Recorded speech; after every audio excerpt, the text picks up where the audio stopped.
Hey fiddlers, today I want to show you how to tune the violin using the pegs while holding the instrument up. So I'm going to start, and you should always start with the A string. You don't have to, but that's the most traditional. So I'm going to take this tuning fork right now. You can use anything. You can use an online tuner, a metronome, anything you like. Or if you have a good sense of pitch, I could remember the A almost always. There's your A right there. And then if you remember it, you don't need to have something going at all times. So I'll just bring it down so you see what I do. Now I have one finger on this side of the peg box, and I can squeeze my hand while turning it so that the peg is going inwards so it won't slip out. And you need to experiment, press more or less, and if you press too much it might be hard for you to turn that peg. So that's about right. Always tune the violin starting a little lower on the pitch and coming up to the pitch. That will balance out the pressure on the right side of the bridge. If you tune going from the higher note downwards, then you're going to have you'll have more pressure here and less here, which may, when you're playing, putting a little pressure on this side of the bridge, may pull over some of the string over on that side, making the string too low. So always go upwards. Plus, you don't want to over tighten the string, so it's always better to start from under the string. Then you go to the D string, and you play the two at the same time. I'll bring it down for you. Then notice I have my pinky on this side, but I can have two fingers on this side.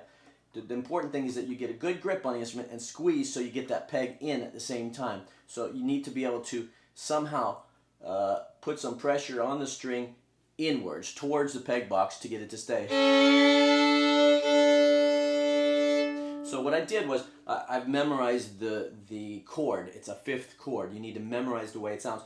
You'll also hear the tone flattening out, more evenly when you get the right note. Listen. That's about right. Listen. It smooths out and it sounds better. Same thing with a G. Remember, one finger at least on this side of the peg box, and the other fingers need to be able to go inwards and give some pressure.